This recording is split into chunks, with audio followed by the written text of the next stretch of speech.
Hello class 11। आज हम जो थ्योरी डिस्कस करेंगे दैट इज वीबीटी। वीबीटी फिर से किसको समझाएगा?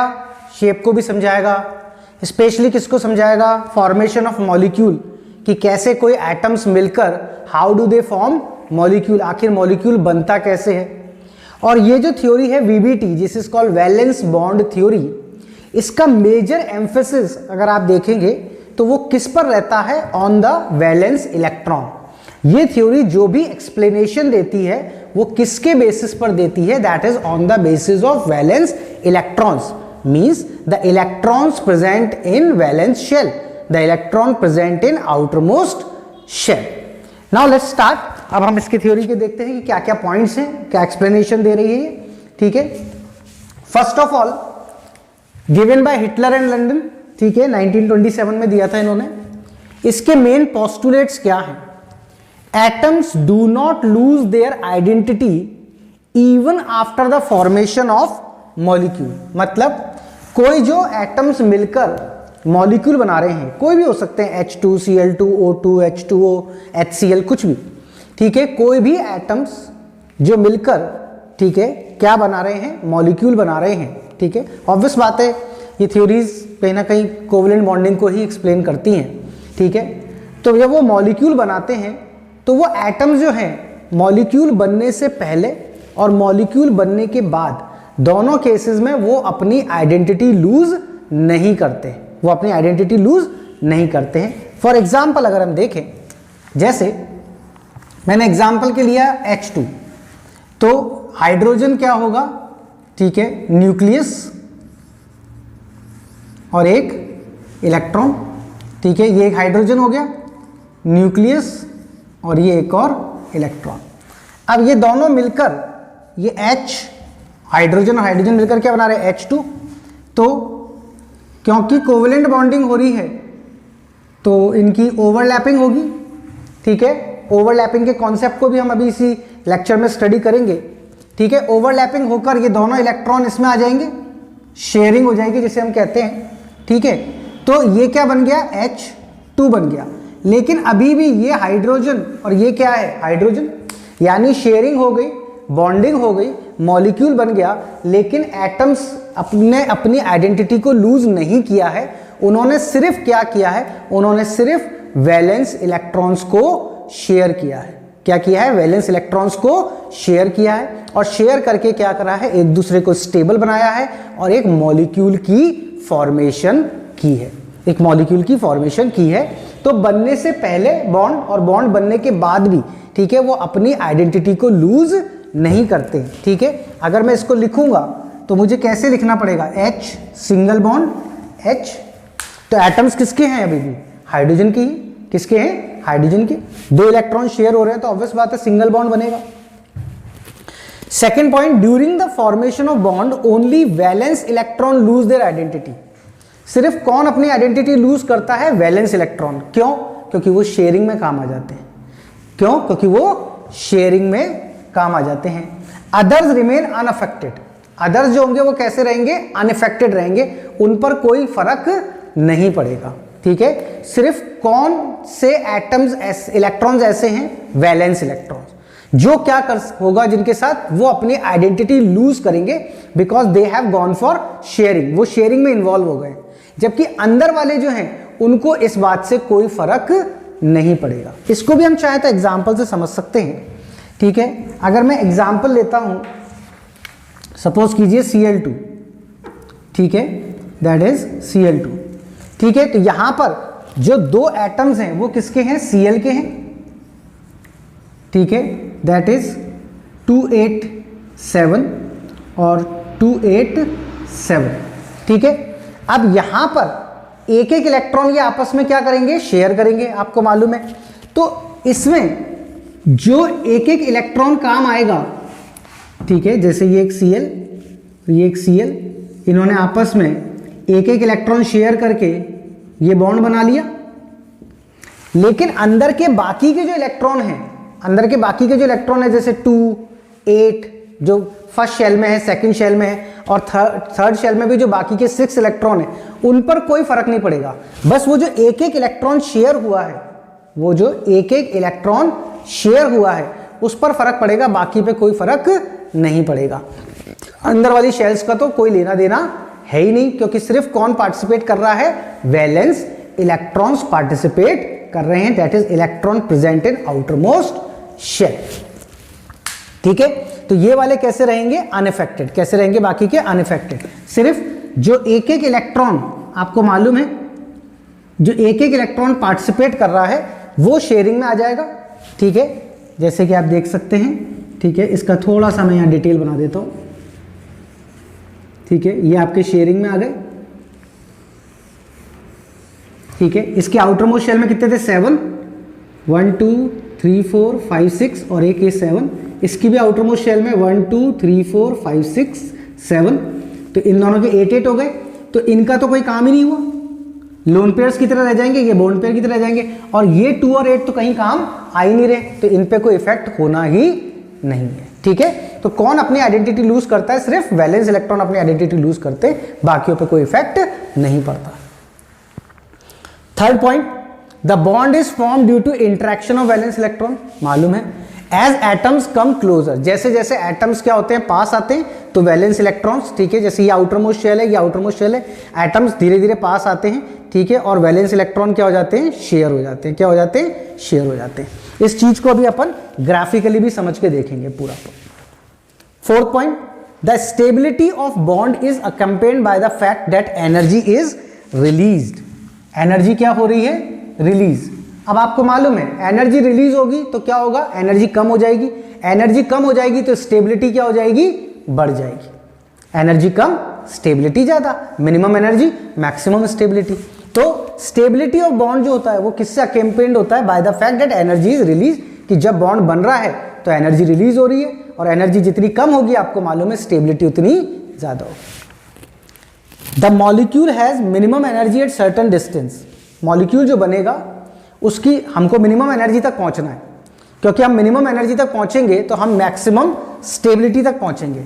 अगर एनर्जी मिनिमम हो जाएगी तो मैक्सिमम क्या हो जाएगी, स्टेबिलिटी हो जाएगी।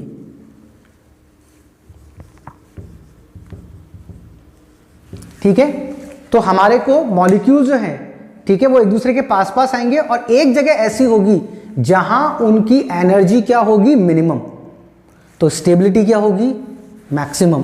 ठीक है, at certain distance between the atoms called internuclear distance. और उस डिस्टेंस को हम क्या बोलते हैं, उन दोनों एटम्स के बीच के उस डिस्टेंस को हम क्या बोलते हैं, इंटरन्यूक्लियर डिस्टेंस। क्या बोलते हैं उस डिस्टेंस को हम, इंटरन्यूक्लियर डिस्टेंस। कैसे, अब आप एक बार पूरा फोकस कीजिए इस ग्राफ पे, इससे ये सारे पॉइंट्स आपको अपने आप क्लियर हो जाएंगे। सपोज कीजिए 2 एटम्स है, ए और बी, कुछ भी हो सकते हैं, सेम भी हो सकते हैं, डिफरेंट भी हो सकते हैं, हमने ए और बी मान लिया। अब ये दोनों एटम्स हैं, ठीक है, ये दोनों मिलकर मॉलिक्यूल्स बनाना चाहते हैं। ठीक है, ये अभी एक दूसरे से एक पर्टिकुलर डिस्टेंस पर हैं, अलग अलग है, आइसोलेटेड है, अलग अलग है, और अभी एक पर्टिकुलर डिस्टेंस पर है। ठीक है, इस ग्राफ को स्टडी करते समय इस ग्राफ का पाथ को स्टडी करना बहुत जरूरी है, अभी मैं आपको बताऊंगा। ठीक है, नॉर्मली हम ग्राफ्स को लेफ्ट टू राइट पढ़ते हैं, इस वाले ग्राफ को हमारे को राइट टू लेफ्ट पढ़ना है, यानी उल्टा पढ़ना है। कैसे, समझिए। इस समय एनर्जी ये है, ठीक है, एनर्जी इस समय ये है, ये दोनों ए बी आइसोलेटेड एटम्स हैं, they are at some particular distance. वो आप यहां से मेजर कर लीजिए कि यहां पर हैं, तो ये यहां पर मैं लाइन खींच दूं तो ये इनके बीच का क्या हो गया, डिस्टेंस हो गया। क्या हो गया, डिस्टेंस। अब इनको मॉलिक्यूल बनाना है, क्या बनाना है, मॉलिक्यूल बनाना है, A B. What will happen, ठीक है, as the atoms come closer they will come closer to each other, एक दूसरे के पास आएंगे। क्या होगा, एक दूसरे के पास आएंगे, और एक दूसरे के पास आते समय जब ये एक दूसरे के पास आएंगे तो इनका जो डिस्टेंस होगा इनके बीच में वो क्या होगा, कम हो जाएगा। वो जो डिस्टेंस है वो क्या हो जाएगा, कम हो जाएगा। अब क्या हो रहा है, देखिए पास आ रहे हैं। ठीक है, जैसे जैसे ये पास आ रहे हैं तो ये बॉन्ड बनाना चाहते हैं। बॉन्ड क्यों बना रहे हैं, स्टेबिलिटी के लिए। किसके लिए बना रहे हैं, स्टेबिलिटी के लिए। स्टेबिलिटी के लिए एनर्जी कैसी होनी चाहिए, कम। तो धीरे धीरे देखिए एनर्जी भी क्या हो रही है, कम हो रही है।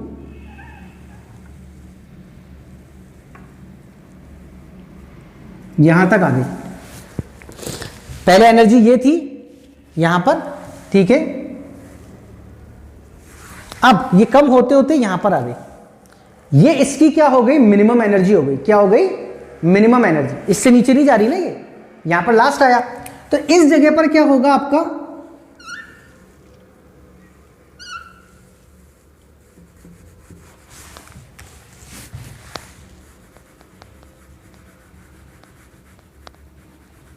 ठीक है, इस जगह पर, ठीक है, इस पॉइंट पर यहां पर क्या होगा आपका, मॉलिक्यूल फॉर्मेशन हो जाएगा।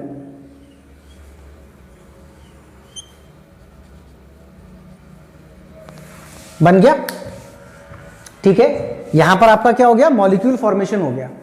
अब समझिएगा यहां पर एनर्जी कैसी है, मिनिमम। इस समय एनर्जी कैसी है, मिनिमम, जो कम से कम हो सकती है। और स्टेबिलिटी कैसी है, मैक्सिमम, जो ज्यादा से ज्यादा हो सकती है। और ये हमारा क्या बन गया है, ए बी बन गया। ठीक है, ये सारी बात आ गई। अभी रिपीट करते हैं। लेकिन अब हमारे दिमाग में आता है कि ये रुक क्यों, यहीं पर क्यों रुक गए, इसी जगह क्यों रुक गए, क्या ये और पास नहीं आ सकते थे, आ सकते हैं। लेकिन जब ये और पास आएंगे, लेकिन जब ये अगर ये और पास आए, क्योंकि ये मिनिमम एनर्जी की कंडीशन आ चुकी है, मिनिमम एनर्जी की कंडीशन क्या हो चुकी है, आ चुकी है। इसका मतलब इससे कम आप एनर्जी नहीं कर पाओगे, और इससे कम एनर्जी नहीं कर पाओगे, इसका मतलब आप इससे ज्यादा स्टेबिलिटी भी नहीं कर पाओगे। इसका मतलब यह हुआ कि अगर आप इससे ज्यादा और इनको पास लेके गए तो स्टेबिलिटी कम होगी और एनर्जी बढ़ेगी। स्टेबिलिटी कम होगी और एनर्जी क्या होने लगेगी, बढ़ने लगेगी। एनर्जी क्या होने लगेगी, उल्टा बढ़ने लगेगी। बट ऐसा क्यों, ऐसा इसलिए क्योंकि वो ज्यादा पास अगर आए, अगर वो ज्यादा पास आए तो उस केस में क्या होगा, दोनों के इलेक्ट्रॉन्स के बीच में रिपल्शन बढ़ जाएगा और दोनों के न्यूक्लियस के बीच में, न्यूक्लियस भी तो पॉजिटिव चार्ज है, वो रिपल्शन बढ़ जाएगा और रिपल्शन से स्टेबिलिटी हो जाएगी कम और एनर्जी हो जाएगी हाई। तो एक पर्टिकुलर डिस्टेंस, मिनिमम डिस्टेंस जहां पर आकर ये रुके हैं, वो जगह है जहां पे सब कुछ बैलेंस्ड है, अट्रैक्शन, रिपल्शन और एनर्जी क्या है, मिनिमम, स्टेबिलिटी क्या है, मैक्सिमम, वो ये पर्टिकुलर जगह है। अगर आप इससे आपने डिस्टेंस को और कम करा, देखो डिस्टेंस इधर बढ़ रहा है तो इधर डिस्टेंस क्या हो रहा है, कम हो रहा है, यानी एटम्स पास आ रहे हैं। 1 2 3 4 5 6 7 8 9 10। तो पहले सपोज कीजिए 10 था, फिर 9 हुआ, 8 हुआ, 6 हुआ, 7 हुआ, 5 हुआ, 3 पर आकर ये सही हो गया। ठीक है, अब आप और कम कर रहे हो, 2 1 0, तो ये एनर्जी बढ़ जाएगी, एनर्जी बढ़ जाएगी, स्टेबिलिटी कम हो जाएगी, स्टेबिलिटी कम हो जाएगी। तो एक पर्टिकुलर डिस्टेंस के बाद वो एक दूसरे के पास में नहीं आ सकते, और उस पर्टिकुलर डिस्टेंस को हम क्या बोल देंगे, इंटर न्यूक्लियर डिस्टेंस। इस पर्टिकुलर डिस्टेंस को हम क्या बोल देंगे, जहां पर ये एनर्जी मिनिमम है, इस पर्टिकुलर डिस्टेंस को मैं क्या बोल दूंगा, इंटर न्यूक्लियर डिस्टेंस, दोनों के बीच के न्यूक्लियस का डिस्टेंस। ठीक है, अब देखिए, the bond is form due to interaction of valence electron as atoms come closer, atoms पास पास आते हैं। The stability of bond is accompanied by the fact that energy is release, energy release हो रही है, तभी तो एनर्जी क्या हो रही है, कम हो रही है। The molecule has minimum energy at certain distance, the molecule has minimum energy, the molecule has minimum energy at certain distance. एक पर्टिकुलर डिस्टेंस पे एनर्जी क्या होगी, कम होगी, मिनिमम होगी, तो स्टेबिलिटी क्या हो जाएगी, मैक्सिमम। ठीक है, at certain distance between the atoms called, और इस डिस्टेंस को हम क्या बोलते हैं, इंटर न्यूक्लियर डिस्टेंस। इन दोनों के इसी बीच के इसी डिस्टेंस को हम क्या बोलते हैं, इंटर न्यूक्लियर डिस्टेंस। तो ये क्या है, these are the postulates of VBT. ठीक है, जो क्या कहता है कि एटम्स मॉलिक्यूल बनाने के बाद भी अपनी आइडेंटिटी लूज नहीं करते हैं, सिर्फ वैलेंस इलेक्ट्रॉन काम आते हैं, अंदर वाले इलेक्ट्रॉन अफेक्टेड नहीं होते हैं। ठीक है, बॉन्ड बनाने के लिए एटम्स को पास आना पड़ता है, जब वो एक पर्टिकुलर डिस्टेंस पर आ जाते हैं, ठीक है, जहां पर उनकी एनर्जी मिनिमम होती है, स्टेबिलिटी मैक्सिमम होती है, उस डिस्टेंस को हम क्या कहते हैं, इंटर न्यूक्लियर डिस्टेंस। अगर उस डिस्टेंस से आप और पास जाने की कोशिश करोगे, और पास लाने की कोशिश करोगे, तो फिर से एनर्जी बढ़ने लग जाएगी और स्टेबिलिटी फिर से कम होने लग जाएगी। तो these are the postulates of valence bond theory, that is VBT।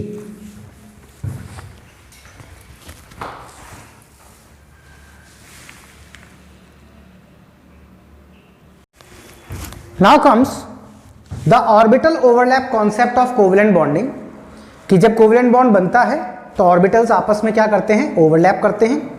Overlapping से ही शेयरिंग होती है। ऑर्बिटल्स आपको मालूम ही है, ठीक है, S, P, D, F, ठीक है। सबशेल्स जो होती हैं उनमें ऑर्बिटल्स होते हैं। ऑर्बिटल ओवरलैप कंसेप्ट क्या कहता है, when two atoms approach each other, अभी देखा था अपन ने, when two atoms approach each other, ठीक है, the partial merger of two bonding orbitals, जो भी बॉन्डिंग में ऑर्बिटल्स पार्टिसिपेट कर रही हैं जिस भी सबशेल की, उनका पार्शियल मर्जर का मतलब क्या है कि वो जैसे एक दूसरे के ऊपर आ जाएं शेयरिंग करने के लिए, ओवरलैपिंग, ठीक है। Partial merger of two bonding orbital is known as overlapping of orbitals, ठीक है, is known as overlapping of orbitals, ठीक है। इसी को हम क्या कहते हैं, ओवरलैपिंग ऑफ ऑर्बिटल्स। तो when two atoms approach each other, partial merger of two bonding orbitals known as overlapping of orbitals. The greater the overlapping, stronger is the bond between the two atoms. जिस extent तक जितनी ज्यादा overlapping होगी bond उतना ही strong होगा। Suppose कीजिए ये दो ऑर्बिटल्स आ रहे हैं, ये ओवरलैपिंग हुई, फर्स्ट केस, ठीक है, ये दूसरे और दो ऑर्बिटल आ रहे हैं, ये ओवरलैपिंग, तो किस में ओवरलैपिंग ज्यादा हुई, इस वाले केस में। तो यहां जो बॉन्ड बनेगा वो ऑब्वियस है कैसा स्ट्रांग बनेगा, क्या बनेगा, स्ट्रांग बनेगा as compare to this one. तो more the overlapping more stronger is the bond, ठीक है, उतना ही बॉन्ड स्ट्रांग होगा, उतना ही उसको तोड़ने के लिए ज्यादा एनर्जी देनी पड़ेगी, ठीक है। अब टाइप्स ऑफ ओवरलैपिंग की जब हम बात करते हैं कि ओवरलैपिंग कितने तरह की होती है, तो उसको हम दो में डिवाइड करते हैं, एक सिग्मा बॉन्ड और एक पाई बॉन्ड।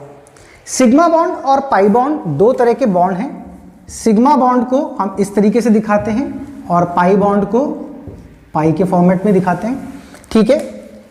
जब हम सिग्मा बॉन्ड की बात करते हैं, सिग्मा बॉन्ड ध्यान रखिए स्ट्रांग है, पाई बॉन्ड वीक है, रीजन वही ओवरलैपिंग है। सिग्मा बॉन्ड का मतलब है कि जो ओवरलैपिंग है वो हेड ऑन हेड होगी, आमने सामने एक ही एक्सिस पर, ठीक है, इस तरीके से। जबकि पाई बॉन्ड में क्या होगा, ओवरलैपिंग साइडवेज होती है। तो यहां क्या हो रहा है, इफेक्टिव ओवरलैपिंग, और यहां क्या हो रहा है, ठीक है, लेस इफेक्टिव ओवरलैपिंग। इसलिए सिग्मा बॉन्ड स्ट्रांग होगा हमेशा, पाई बॉन्ड वीक होगा, ठीक है। अब यहां पर this type of overlapping is formed by end to end overlapping.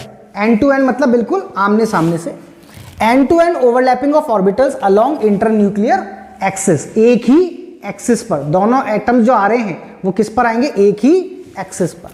अभी देखेंगे हम example. Also called head on और या फिर एक्सियल ओवरलैपिंग, इसीलिए इसको हेड ऑन या फिर एक्सियल ओवरलैपिंग भी कहते हैं, ठीक है, जहां पर ऑर्बिटल्स जो होंगी वो ओवरलैप करेंगी कहां से, आमने सामने से, बिल्कुल। ये तीन तरह का होता है, SS, SP और PP, ठीक है। SS यानी एक, दोनों ऑर्बिटल जो होंगी वो S ऑर्बिटल होंगी, SP एक S होगा और एक P होगा, और PP जिसमें दोनों P होंगे। अब देखिए हेड ऑन ओवरलैपिंग क्या है, एक ही एक्सिस पर ओवरलैपिंग क्या है, ठीक है, देखते हैं समझ के। यहां पर ये दो S ऑर्बिटल हैं,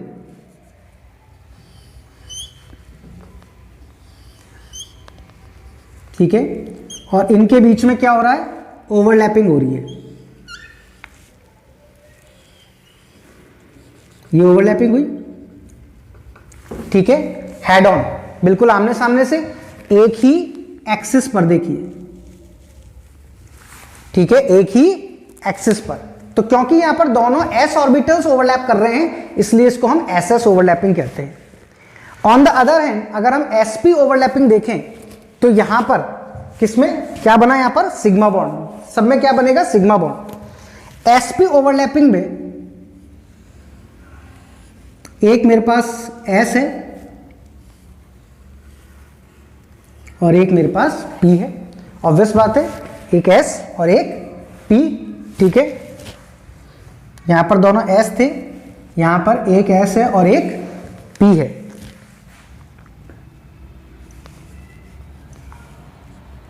S ऑर्बिटल और P ऑर्बिटल, अब इनके बीच में ओवरलैपिंग हो रही है, देखिए,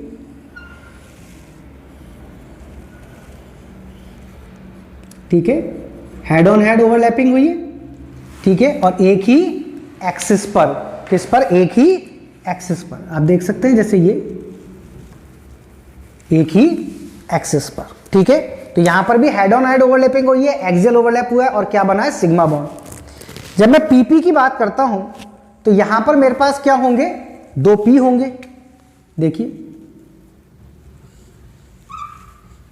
डंबल डंबल, ठीक है, और इन दोनों से मिलकर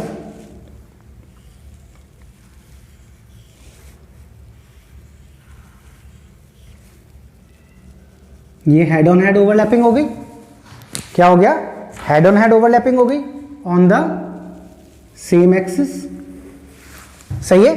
और इन तीनों से ही क्या बनेगा, सिग्मा, सिग्मा और सिग्मा बॉन्ड, तीनों से ही क्या बनेगा, sigma bond, which is a strong bond, क्योंकि वहां पर ओवरलैपिंग बहुत इफेक्टिव हो रही है। दूसरी तरफ अगर हम पाई बॉन्ड देखें तो this type of covalent bond is form by sideways overlap, sideways overlap होता है, ओवरलैपिंग ऑफ हाफ फील्ड और एटॉमिक ऑर्बिटल्स, ऑब्वियसली स्पेशली किसमें, किसके लिए होता है, हम पी के लिए पढ़ेंगे, किसके लिए, पी के लिए, ठीक है। मतलब ये तो एस एस के बीच में भी हो सकता है, ये एसपी से एसपी के बीच में भी हो सकता है और पीपी के बीच में भी हो सकता है, जबकि ये सिर्फ पी और पी के बीच में होगा। ऑल्सो कॉल्ड साइडवेज, साइडवाइज या फिर लेटरल ओवरलैप, ठीक है, साइडवाइज या फिर लेटरल ओवरलैप। कैसे, देखिए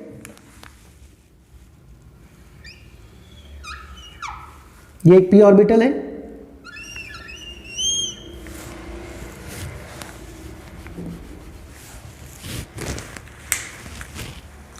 ये एक और पी ऑर्बिटल है, 2 पी ऑर्बिटल्स हैं। अब इनके बीच में क्या हो रहा है, साइडवेज, ठीक है। पहले इमेजिन कीजिए, ये एक पी ऑर्बिटल, ये एक पी ऑर्बिटल, और अब इन दोनों के बीच में क्या हो रहा है, साइडवेज ओवरलैप, इस तरीके से, ठीक है, साइडवेज, देखिए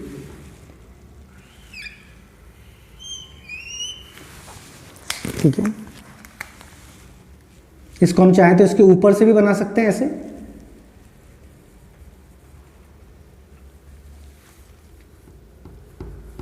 ठीक है, ये साइडवेज ओवरलैपिंग हो गई। और या फिर हम सिंपल डायग्राम भी बना सकते हैं इस तरीके से इसका, बिल्कुल ये है और ये है, और ये इनके बीच में इस तरीके से हम क्या दिखा देते हैं कि ये ओवरलैप कर रहे हैं, ठीक है। और इस तरीके के ओवरलैप से ये जो बॉन्ड बनेगा वो कौन सा बनेगा, पाई। ये एक ही बॉन्ड है, ऐसा नहीं सोचना है आपको कि यहां पर और यहां मिला के 2 बॉन्ड हो गए हैं, एक ही बॉन्ड है, ठीक है। तो टाइप्स ऑफ ओवरलैपिंग में सिग्मा बॉन्ड और पाई बॉन्ड। सिग्मा बॉन्ड जो है वो कैसा होता है, हेड ऑन हेड ओवरलैपिंग होती है, उसके अंदर इंटरन्यूक्लियर एक्सिस पर स्ट्रॉन्ग बॉन्ड बनता है। सिग्मा बॉन्ड 3 तरह का है, एसएस, एसपी और पीपी। जबकि पाई बॉन्ड जो है, ठीक है, ये साइडवेज ओवरलैपिंग से बनता है, जैसे पीपी ओवरलैपिंग से, और ये कैसा है, वीक बॉन्ड है। तो this is an orbital overlap concept of covalent bonding, कि किस तरीके से ऑर्बिटल्स आपस में ओवरलैप करते हैं, शेयरिंग करते हैं और उससे कोवेलेंट बॉन्ड बनता है।